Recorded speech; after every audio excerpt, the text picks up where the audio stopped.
10-second history lesson, right? 1998 TED conference. GoTo.com launched the first search advertising platform.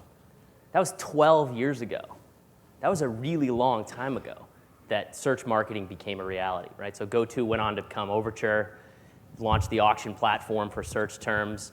We're acquired, Google came in, refined the process, blah, blah. It's all history from there, right? So, and now we have Google, right? So thank God for search marketing, right? So this was the first truly measurable media, right? So directly measurable, where we could spend $1 and see what happens, actually see an action, see a conversion take place, watch those clicks, track them all the way through the process, right? Truly measurable. We can now truly create an ROI and know this action created something. So, it's like, how did we survive before this? So the challenge that we've got now is that 12 years in, we've kind of gone a little overboard, right? So search has become, we're really good at this, spend, measure, optimize, spend, measure, optimize, spend, measure, optimize, and we've got this direct response blinders on. There's a lot more that we can actually do with search if we sort of step back and think about more of our traditional marketing and the role of brand, right? So, search is it's a marketing channel. Interesting thing is, a couple of weeks ago, actually, Chris and I were both up in Fort Myers at a Media Post search conference. So, a bunch of search geeks getting together in Florida to talk about search. And the MC of the event, Gord Hotchkiss, made this sort of offhand comment. It was just sort of offhand, and I thought it was really poignant. For consumers, search isn't a channel, it's a verb, right? And not only that, search has been around for a lot longer than search engines, a lot longer than the internet, this is something that is fundamentally human about us, is this sort of searching for information, searching for content to make decisions in these things. So if we think about it in a different way than this sort of truly direct response, spend, measure, and optimize, there's different ways to think about it. And if you think about that sort of verb aspect of search and the sort of the full process of where it's involved, so this is some quick data. Can't do a complete presentation, even if it's only 4 or 5 minutes without showing data. At least one data point. I've got 12. So anyways, the big picture here, right? So this is actually some data from a study we did with Google last year on a webinar on travel bookings. So looking at basically travel bookings in general. So we're combining airlines, hotels, lots of travel data, and looking at converters, people who convert, and all of their search activity leading up to that for the few months leading up to that. And most of you guys that are tracking conversions and stuff in search are typically not using more than a 30-day cookie, and some of you even less than that. It's very heavy direct response. But the reality is, big picture here, tons and tons of search activity by these converters way out, 1, 2, even 6 months out from conversion, we're seeing people searching for this types of information. Some of them are clicking through, and some of this is actually not clicking through. The other thing, when you break this down, the blue and the gray bars here are branded versus non-branded searches. Those branded searches, are they not worth anything that are taking 1, 2, 3, even 6 months out from a click-through? If they don't click, is it worth something?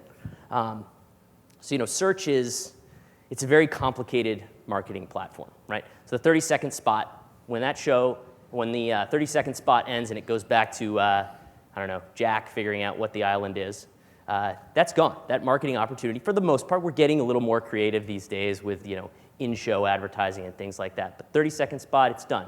But it's really effective during that 30-second spot. And that's not to say TV isn't effective. But search is a much more nuanced. There's a lot more to it. It's not just about this direct response. There's the keyword targeting, the cross-media integration, the copy, the landing page, the funnel, everything that comes into this, all these things that you can adjust and tweak going forward. So you're all sitting in the audience saying, great, I get it, sure, so how am I supposed to do anything about that? The good news and the lucky thing for me is I don't have to answer that for you. So Chris who's here is going to take you through that. Chris is CEO of Group M Search for the Americas. He's really a thought leader in the space, and I think interesting piece of that. So we were up in Fort Myers a couple of weeks ago. Just an example of that. His topic at hand, so we're a bunch of search geeks, right, was what if there was no Google? What if there was no Google, right? Tell a bunch of search geeks, what if there was no bread and butter, right? So, turned heads, got people thinking. I think it's very typical of some of the stuff I've seen Chris talk about. One last thing I'll say about Chris before he jumps on. It's his daughter's birthday today, 7th birthday. Sixth, sorry. So be nice to him because there's hell to pay when he gets home for being here with us. Thanks, Jeremy. We actually had a good agreement, my daughter and I. It was, Daddy will be home by the time you're done with school. So that was okay. And the cool thing is she's 6, she's into reading. Now I've got the mirror test to take home. So she'll have that as a gift from me tonight. So it's all fine. So what is search today? Well, Jeremy kind of summed it up, and I'll put it in 2 words. It's direct response. It's always open.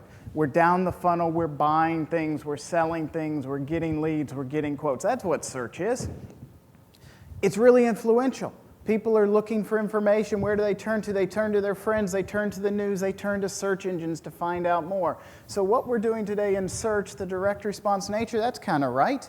They come in looking for us. They already know by and large who we are. It seems like some Atlas research tells us they're doing navigational searches, and our job in some ways is to make sure we get them pointed in the right direction. But Yahoo did a study that says, well, maybe that's not entirely so. When our brands aren't present in that direct response nature, so when we start to get cute and we start to think, well, maybe I don't have to buy it. Well, what Yahoo started to find is that the difference between when you're not there for your own brand and when you are there starts to be a pretty significant difference in the click-through rate they see on the results page. So for those of you who go, yeah, search is direct response, we get good return, but you know what? I don't want to buy my brand name. I don't want to spend money for people to find me. Well, the answer is, and I'll show you some more data in a bit, the answer is if we're not there, somebody else is going to take advantage of that, or they're going to do other searches because people expect to find you there. So it's really important that we get the direct response part right, because that's what's expected. They expect us not only to be in the paid side of the listings, they don't expect us just to give Google money and give Bing money, and Bing will be up here next, and they'd be happy to have some of your money. But they expect for us to show up in the organic results, the optimization of your website. I mean, what Shane was talking about and Steve were talking about with Alaska and optimizing and multivariate testing, so much of that traffic's coming in from the organic side of the house that you really need to think about how you're optimizing your website. So we do a lot of these presentations and we talk about search and we talk about measurability, but we can't forget the importance that assets play in this, and we'll revisit that in a bit. So what can search be? Well, search can be a way to help people who know they want to find something figure out that you've got the something they want most. So how do we do that? Well, people are looking, and this slide I've seen given a couple different ways, and there's one cute way that's given that says consumers are smarter. They type 3-4 words in a query. That doesn't mean they're smarter. It means that they have no idea what they really want. They're just going to keep banging away at it until they find it. Part of the marketing behind Bing, and I'm sure you'll hear this in a bit, was that people were finding things and were searching, but they weren't able to decide. They weren't actually able to get to a point where they know, that's what I want. So we have a great opportunity to help our consumers and our customers figure it out and understand brands up the funnel.